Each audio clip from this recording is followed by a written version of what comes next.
What is up, Blurred Nation? I'm your host, Thomas Kammerer. Thanks for joining me on this next video, Managing Pixels.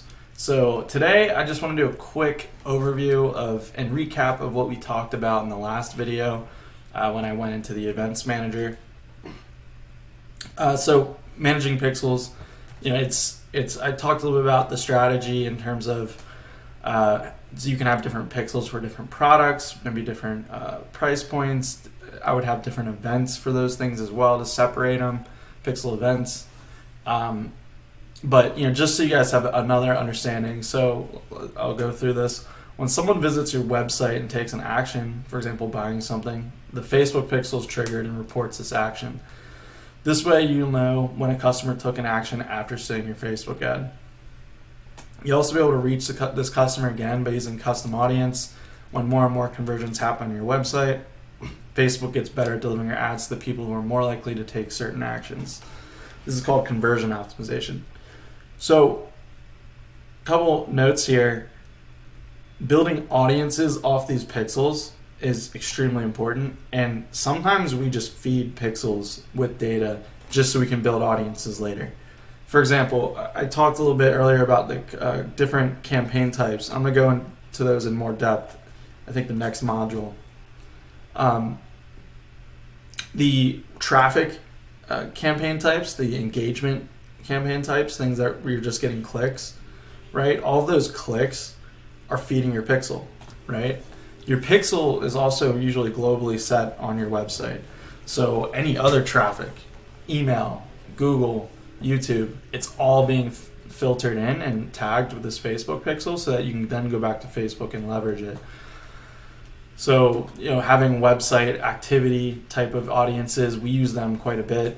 Highly recommend. If you have maybe other websites, other brands, other partners you might work with, something to get your pixel on their website is very important. Sorry about that. Okay. So, you can use the pixel to make sure your ads are shown to the right people, find new customers, right? Drive more sales, measure the results of your ads, better understand the impact of your ads. If you have access to your website's code, you can add the Facebook pixel yourself. Simply place the Facebook pixel code, base code, on all pages of your website. Now, a lot of this, guys, it's in the pixel setup process in the Ads Manager. I showed you kind of what it's like to go through to set up a pixel.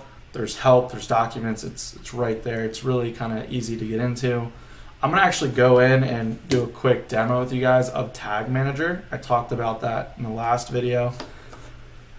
Again, there's so many YouTube videos on this that will go way more in depth than what I'm about to do for you guys, but I just want to make sure you have a basic understanding and you know where to go to get started.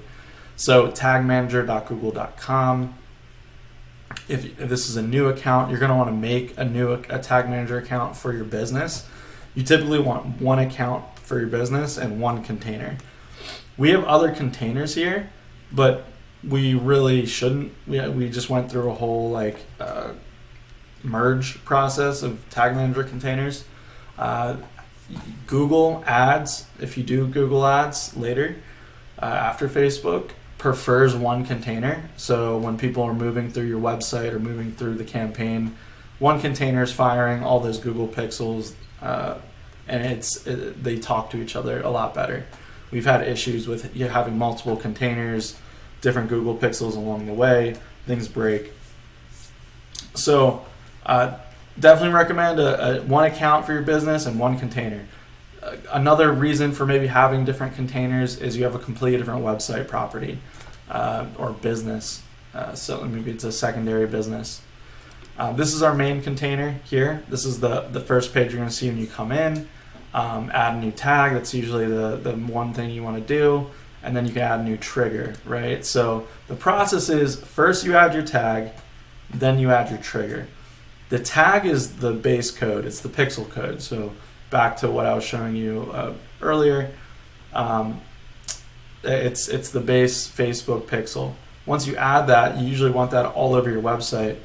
You can set up triggers if you want. If you want a unique event to fire on that pixel on a specific landing page, or you just label the event in the events manager, which is something which I showed you guys. You can set up those custom events and just have them fire on a specific URL. That's without needing to go back into Tag Manager and add a trigger. In the old days, you had to go back and add a trigger for every single thing. Now it's a lot easier to use. You just really need a Facebook pixel everywhere, and you need to tell it where to fire. So we actually don't have our primary pixel in Tag Manager because we use the conversion API now. More to come on that later. But we do have some examples here. So here's a Facebook pixel. So when you create a pixel, this is the screen that you're going to see. You're basically going to copy and paste your pixel code out of Facebook, paste it in here, right? And that's basically it. I mean, you're going to see, Facebook track page view, right? That's like the basic.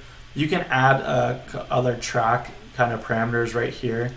Like if I was to, come in here, add another Facebook track, and I could do like lead, right? So there's other things you can do to kind of customize this, but I wouldn't really worry about that because they've taken a lot of that customization out and they've put it into the base code, and then when you're in the Facebook platform, you can just add it there. Now, after you set up this pixel, you need a trigger, right? So this trigger fires this pixel on any page URL that contains this domain, right? So this is a good example of if you want a new pixel for a new product, right? And you have a series of domains or slug that will always appear for that product. It could be a subdomain or something like that. This gives you a little bit more honed in data. But yeah, I mean, this is it.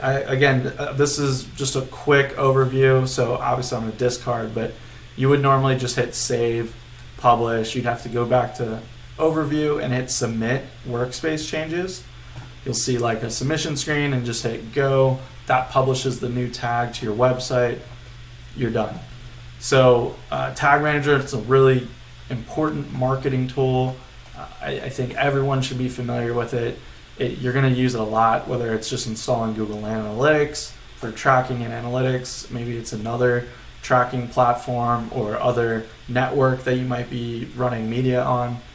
Tag Manager is your go-to for all those things. We still use it regularly, even though we use the Facebook conversion API. We use it for Google. We use it for other platforms we market to. So yeah, hope this is a good short video for you guys. Catch you on the next one. Thanks.